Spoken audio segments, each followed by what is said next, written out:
Dr. Connett, please.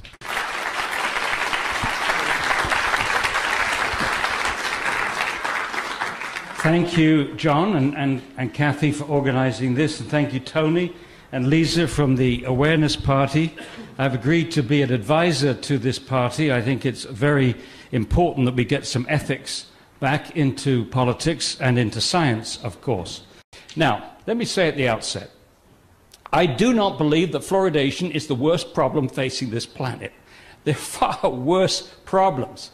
But the good news is, this is the easiest one to fix.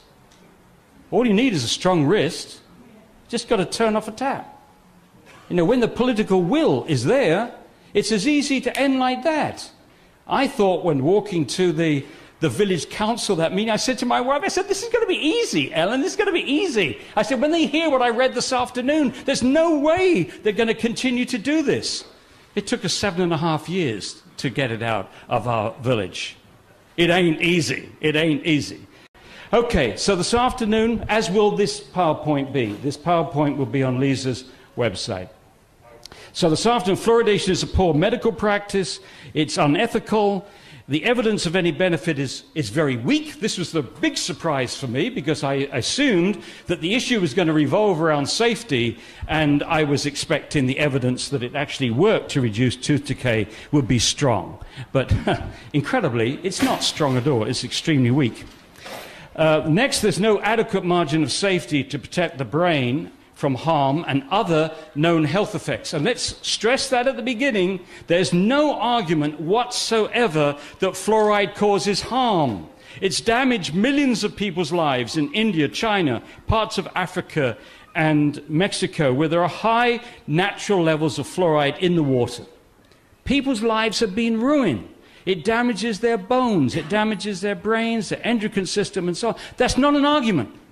That's not the argument. The argument is there a sufficient gap between the doses which have caused harm in India, China, parts of Africa, and Mexico, and the doses that we're likely to get in a fluoridated community, and is that gap sufficient to protect everyone?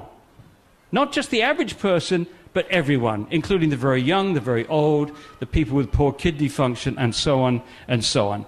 And I will show to you emphatically that there is no adequate margin of safety. Next, why does the New Zealand Ministry of Health continue to push fluoridation? The $64,000 question. And lastly, the next steps. And the next steps, of course, is where you come in.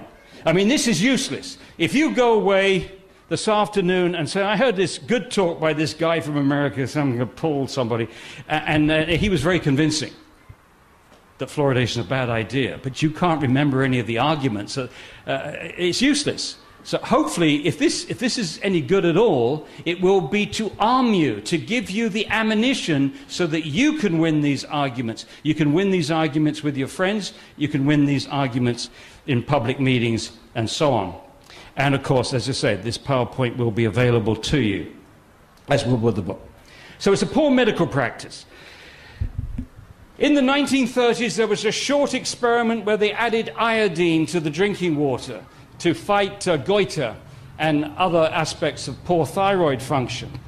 Didn't work because some people were getting too much iodine and they got overactive thyroid glands, so they stopped that. Then they added fluoride to the water starting in 1945, and since then they haven't used the public water supply to deliver any other medicine. None. And why is that? Because it's a clumsy tool to deliver medicine. Yes, you can get your engineers to control the fluoride concentration at the waterworks, but you don't control the dose, which is what hurts you. It's not concentration, it's dose.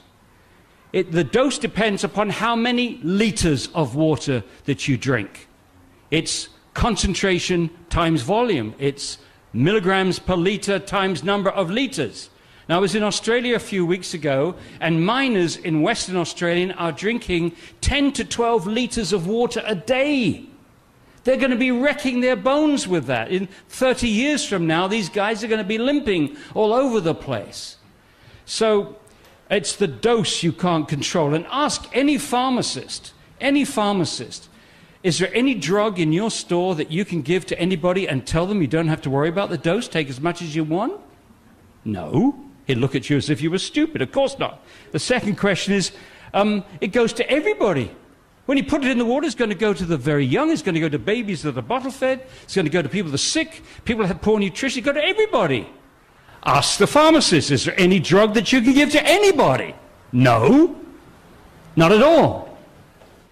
Is there any drug that you can put out there, that the prescription drug that you don't have a doctor overseeing for side effects? No. Is there any drug out there that you are prescribed that you don't have a health agency carefully monitoring the whole population for side effects? No. There have been practically no health studies in fluoridated countries. Maybe a couple in New Zealand. None. They're just not looking. It's not a nutrient. Some proponents still talk about fluoride being a nutrient. There's not one single biochemical process in the body that needs fluoride. To demonstrate that something is an essential nutrient, you have to starve the animal of this substance, and if it's a nutrient, they develop a disease. You know, if you starve the old British sailors of vitamin C, they developed scurvy. That's why we called them limeys, remember? Limeys because they took the limes for vitamin C. But the way they found scurvy was they found that there was this nutrient that we weren't getting. They've never demonstrated that any animal is got a deficiency for fluoride, yeah? They actually mixed the limes with the rum, otherwise they couldn't get the sailors to eat them. Oh, that's excellent, excellent, excellent. Very good. Okay. So it's not a nutrient, but of course, as I've already mentioned, it is extremely toxic. Not only does it interfere with enzymes, but it also interferes with G proteins, which are a little complicated, but basically G proteins are involved in getting messages across membranes. This is not something you want to interfere with. The chemicals used are not pharmaceutical grade. You know, dentists don't believe this when they're told this. These chemicals are obtained from the wet scrubbing system of the phosphate fertilizer industry. A spray of water captures two toxic gases, hydrogen fluoride and silicon tetrafluoride, and left to themselves, those gases have decimated the local environment, damaged the vegetation, crippled cattle. And after about 100 years, you know, we're slow learners, they decided they had to capture those gases, and a spray of water did the trick. The spray of water converts that stuff into hexafluorosilicic acid. Now here we get to something which is, there are many places where Monty Python could have written the script, and I'm happy to tell you, if you think I'm a bit crazy, then blame it on John Cleese, because I was at college with John Cleese and played soccer with him, and that will sometimes show during this talk. You know, I can only remain serious for about 5 minutes, so I'll try. Anyway, this hazardous waste, this classification is it's hazardous waste, can't be dumped into the sea by international law. It can't be dumped locally because it's too concentrated. Get this. But if someone buys it from them, it's a product. And once it's a product, then it's no longer has the cradle-to-grave tracking regulations for hazardous waste. And the people that are buying this stuff from the phosphate fertilizer industry are the public waterways, public utilities. It's a poor medical practice. The official classification in the United States from the FDA, the Food and Drug Administration, is that fluoride is an unapproved drug. It's never been subjected to the randomized clinical trials for any other drug on the market. Even though this is the most prescribed medicine in America, going to 180 million Americans every day, in every glass of water they drink, it's never been regulated by the FDA. However, get ready for Monty Python, it's coming in soon. They are. The FDA does regulate fluoridated toothpaste, bless them. And here's a packet of fluoridated toothpaste from the United States, Crest in this case, and on the back it says drug facts. So even Crest disagrees with the New Zealand Ministry of Health. Do not swallow. Only use a pea-sized amount, and that's a pea-sized amount. And here's the warning. This is the required warning from the FDA. Keep out of the reach of children under 6 years of age. If more than used for brushing is accidentally swallowed, get medical help or contact a poison control center right away. Well, I'm sure you're all wondering what a pea-sized amount of fluoride, how much pea-sized amount of toothpaste at 1,000 parts per million, how much fluoride is that? Answer, it's 1/4 of a milligram, which is the equivalent of 250, 1/4 liter of water at 1 part per million. So we're talking about 1 large glass of water. This is 250 milliliters right here. Now, Monty Python. Well, I think, John, we should put the same warning in the kitchen. Right then. Right then. Over the tap, do not swallow. Most countries don't fluoridate their water, but according to World Health Organization data, their children's teeth are just as good as those that do. This is World Health Organization data. We've plotted it, but it's their data for 12-year-olds, tooth decay, from the 1960s to the present. And you see that tooth decay is coming down as fast in all these countries as the fluoridated countries. So there's 4 fluoridated countries here. The yellow, orange, and brown, and the other countries are the non-fluoridated ones. And if you look down here, you see the tooth decay in all these countries for 12-year-olds, it's a wash. You can't tell the difference whether that kid's grown up in a fluoridated community or a non-fluoridated community. Okay? That's the big stuff. Now, the key question to ask is when the fluoride is damaging the growing tooth cells by some biochemical mechanism, what's it doing to the other tissues in the body? And I'm concerned about the baby's brain being exposed to 250 times more than mother's milk. This is what Arvid Carlson said. He wondered what would happen if an increase of exposure through bottle-fed babies would have on the brain. He said that in 1978. Since then, here's the National Research Council. It is apparent that fluorides have the ability to interfere with the functions of the brain. There have now been over 100 animal experiments showing that fluoride damages the brain. When the NRC looked at this, there were 5 studies which showed a lowering of IQ, and now there's 24. There's 24. One was published just a few weeks ago. These studies mainly come from China, from Iran, India, and Mexico, that fairly moderate exposure to fluoride lowers IQ. We're left with 2 preposterous notions. What parent in their right mind would put their children's teeth above their brains? And what government would support a program aimed at lowering tooth decay by at most 0.6 of 1 tooth surface if it lowered the IQ of the population by even a small amount? It's interesting, 0.6 of a tooth decay and 0.59 IQ points for, okay. And the answer is, of course, New Zealand would be prepared to do that. Just quickly, osteosarcoma. You can see the science and the politics here. Bassin, who's a dentist, got her doctoral thesis in Harvard, and she found that young boys exposed to fluoridated water in their 6th, 7th, or 8th years, this corresponds to the mid-childhood growth spurt when the bones are turning over rapidly, and a 5 to 7-fold increased risk of developing osteosarcoma by the age of 20. Osteosarcoma is a bone cancer which is frequently fatal for young men. So this is where I say we might be killing some young men with this practice. Not many, because it's a fairly rare cancer. Now, the politics. Her boss, Chester Douglas, who is a consultant for Colgate, a promoter of fluoridation, just somehow for the next 4 years failed to tell anybody that his graduate student had found this, including going to the British Fluoridation Society 1 year later in 2002 and saying to the British Fluoridation Society, "My work shows no relationship between fluoridation and osteosarcoma." Oh, they were so pleased to hear that.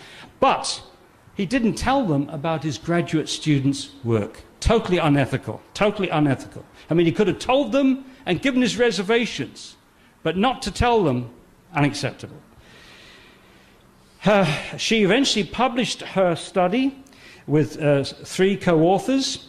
In the same issue of the journal, up pops Douglas again and puts in a letter discounting her findings. He says, my larger study will not show the same results as Bassin.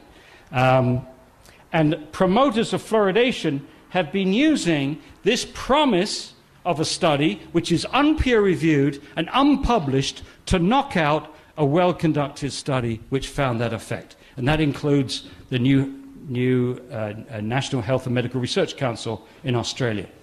And Douglas promised his study for the summer of 2006, and we are still waiting for Chester Goddo Douglas to produce this study.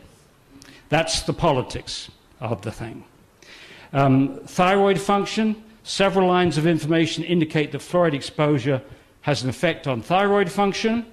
And if fluoride lowers thyroid function, it would explain the delayed eruption of teeth, the lowered IQ in children, and also the fact that we have a huge increase in hypothyroidism in the United States. The pineal gland. Jennifer Luke showed in England that fluoride accumulates in the human pineal gland, which makes an important hormone called melatonin, which is like a biological clock. It deals with the onset of puberty, jet lag, sleep patterns, and aging. And in animal studies, she found that animals exposed to fluoride lowered their melatonin production and shortened the time to puberty. When she looked around in the literature, she found only one study that dealt with anything to do with puberty and fluoride, and it was the second trial in the United States, from 45 to 55, Newburgh, Kingston. And she found that the young girls in the fluoridated community were menstruating on average 5 months earlier than the non-fluoridated community, which they didn't think was significant at the time. Now, the science is on our side. If you go to FAN New Zealand's website, you'll find the scientific arguments. If you go to our website, you'll find the scientific arguments. You'll find the health database that my son put together. You will also find that you can access this report online from our site. You can search it electronically from our site. So you've got access to that. You've also got access to this video. It's only 28 minutes long. It's 15 scientists. 3 scientists who wrote this. Arvi Carlson, Nobel Prize winner, 2 former EPA, US EPA scientists, Sir Ian Chalmers, and a few other distinguished, Phyllis Mullinix, who did the first animal experiment with fluoride on the brain, myself, Vivian Howard, really good, important people. And that's important for you to share with people, because those who think that people opposed to fluoridation are twerps, idiots, Flat Earth Society, when they look at this, there's no way. I think you do better just to get people to look at this rather than argue. Don't argue with them. Just try to persuade them to look at this with an open mind and then have the argument afterwards. And on that tape also is not only this on the tape that you can buy, but also the 28-minute interview with Chris Bryson, and also a 59-minute interview I had from the crew at Alex Jones' show there. And that's the best interview I've ever done. That's 58 minutes of it. So you've got a lot of ammunition there. You have more ammunition today, and of course our book. So with this, you can really, we wrote this so that citizens would no longer be put down by the white coats. Because you say to the white coat who tries to pull rank on you, I'm a doctor, I'm a professional, and you're only a citizen. You say, fine, have you read the book? Oh, you haven't? Oh, well, when you've read the book, then maybe we can have this discussion further. So this levels the playing field for you, at least until they've read it. Then you might be in trouble. But anyway, you can try. Thank you.